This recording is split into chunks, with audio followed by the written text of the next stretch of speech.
If you've done more than 2 or 3 system design interviews, you've probably noticed something. The questions all start circling back to the same handful of ideas. Doesn't matter if it's a scaling question, a database question, or a design Twitter question. Underneath it, it's usually one of 10 concepts wearing a different costume. So today I'm going to go through all 10 back to back in the order they actually build on each other. Not just as a random checklist, but as one connected story of how a system grows from works on my laptop to handles a million users. So let's get on with it. Every system design story starts the same way. One server doing everything, and it's fine until it isn't. And you've basically got two options when it starts struggling. Vertical scaling means you make that one server beefier, that is more RAM, more CPU, a bigger machine. It's simple, but it's got a ceiling, and it's a single point of failure. Horizontal scaling means instead of one big server, you add more smaller servers working in parallel. That's how basically every large scale system actually grows. But the moment you have multiple servers, a new problem shows up immediately. How do you decide which server handles which request? Which brings us to the next piece. So now you've got multiple servers, great, but incoming requests don't know that. That's a load balancer's whole job. It sits in front of your servers and decides in real time which one gets the next request. Usually based on something simple like round robin or something smarter like sending traffic to whichever server is currently least busy. It's also your safety net. If one server goes down, the load balancer just quietly stops sending it traffic and routes around it. Now, distributing traffic is great, but hitting the database on every single request is still slow. So the next question is, how do you make things fast for stuff people ask for again and again? Caching is basically the system saying, I already know the answer to this, why would I go ask the database again?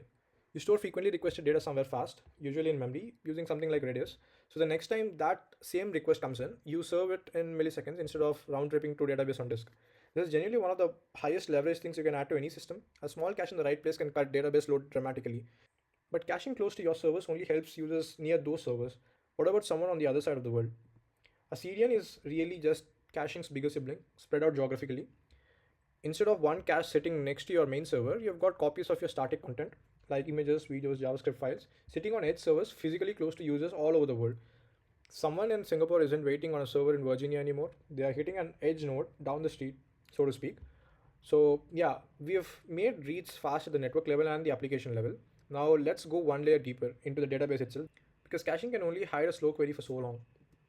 Here's a question that trips people up. Without an index, finding one row in a million row table means the database checks every single row. That's called a full table scan, and it's exactly as slow as it sounds. An index is basically a shortcut structure, usually a tree, that lets the database jump straight to the data it needs instead of scanning everything. The trade-off is that indexes speed up reads but slow down writes slightly, since every insert now has to update the index too. Indexing helps one server's database run faster, but eventually one database server just can't hold all your data anymore. So what then?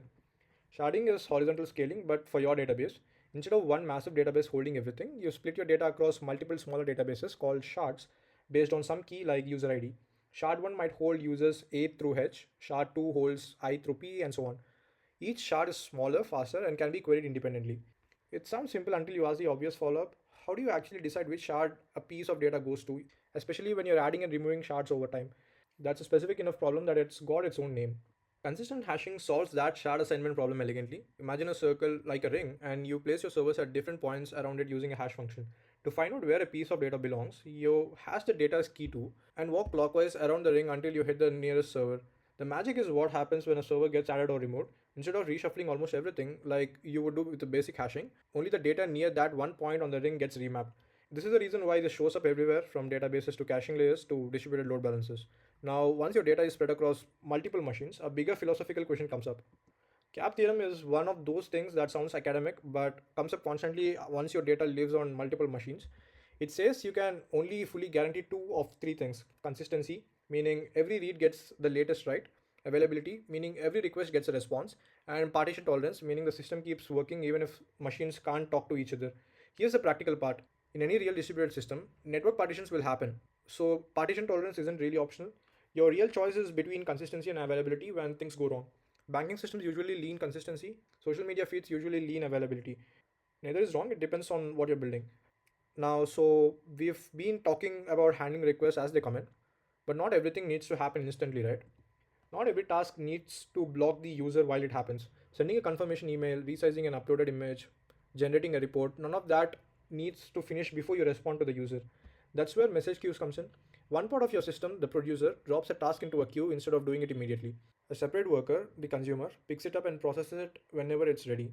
This decouples your system. If the email service is slow or temporarily down, it doesn't take your whole app down with it. Tools like Kafka, RabbitMQ, and SQS all live in this space. Alright, last piece. Because so far we have been talking about making systems fast and reliable. What about protecting them against getting hammered? So rate limiting is your system's bouncer. It caps how many requests a single user, IP or API key can make in a given time window. Say 100 requests per minute, and anything beyond that gets rejected, usually with a 429 error. It protects you from abuse, runaway bugs, and traffic spikes that could otherwise take your whole system down. The two algorithms that come up most in interviews are token bucket and sliding window.